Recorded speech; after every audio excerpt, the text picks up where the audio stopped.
បាទសំណងកាយគ្រប់ជំនឿសួរអាយដល់មកស្រីអ្នកណាជាពិសេសអតិថិជនរបស់ក្រុមហ៊ុនឆ្នោត Camloto ទាំងអស់ជាទីគោរពព្រមជួបគ្នាសាជាថ្មីសម្រាប់ការជំនឿផលឆ្នោតរបស់ក្រុមហ៊ុនឆ្នោត Camloto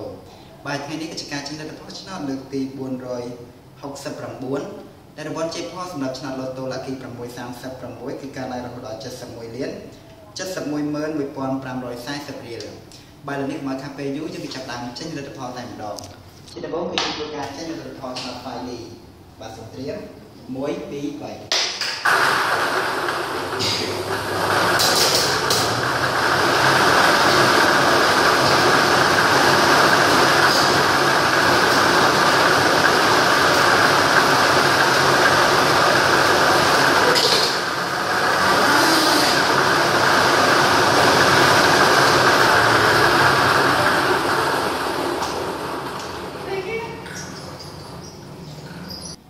បាទឥឡូវនេះលទ្ធផលឆ្នោត File បានចេញមកហើយដូច្នេះខ្ញុំសូមធ្វើការប្រកាន់លទ្ធផលតែម្ដង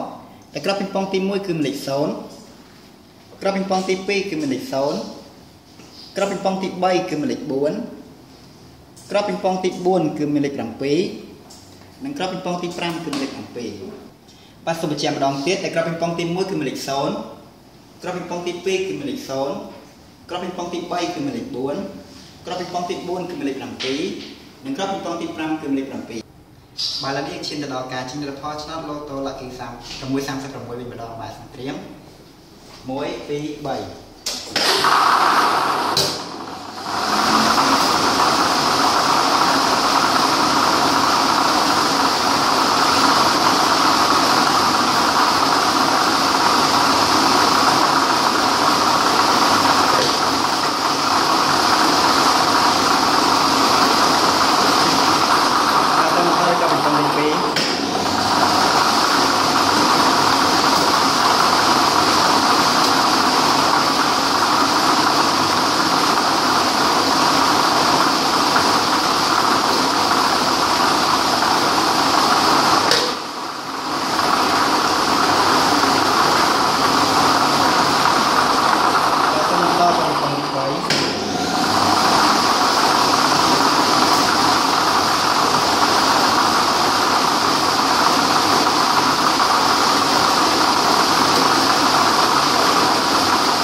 បាទឥឡូវនេះលទ្ធផលឆ្នោត Lotto Lucky 636បានចេញមកហើយ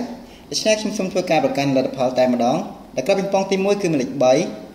ក្របពីងប៉ុងទី2គឺមានលេខ34ក្របពីងប៉ុងទី3គឺមានលេខ19ក្របពីងប៉ុងទី4គឺមានលេខ4ក្របពីងប៉ុងទី5គឺមានលេខ35និងក្របពីងប៉ុងទី6គឺមានលេខ30បាទសូមបញ្ជាក់ម្ដងទៀតដែលក្របពីងប៉ុងទី1គឺមានលេខ3លេខ34លេខ19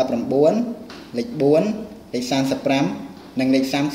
30បាទឥឡូវនេះការជិះលទ្ធផលឆ្នោតរបស់ក្រុមហ៊ុនឆ្នោត Camloto ក៏ដល់ទីបញ្ចប់អរគុណសម្រាប់ការតាមដានទស្សនានៃការជិះលទ្ធផលនៅថ្ងៃនេះជាចុងក្រោយសូមជូនពរអតិថិជនទាំងអស់សូមជួបប្រទះតែសេចក្តីសុខសេចក្តីចម្រើនរកទទួលទានមានបានគ្រប់ក្រុមគ្រួសារពេលនេះសូមអរគុណសូមជម្រាបលា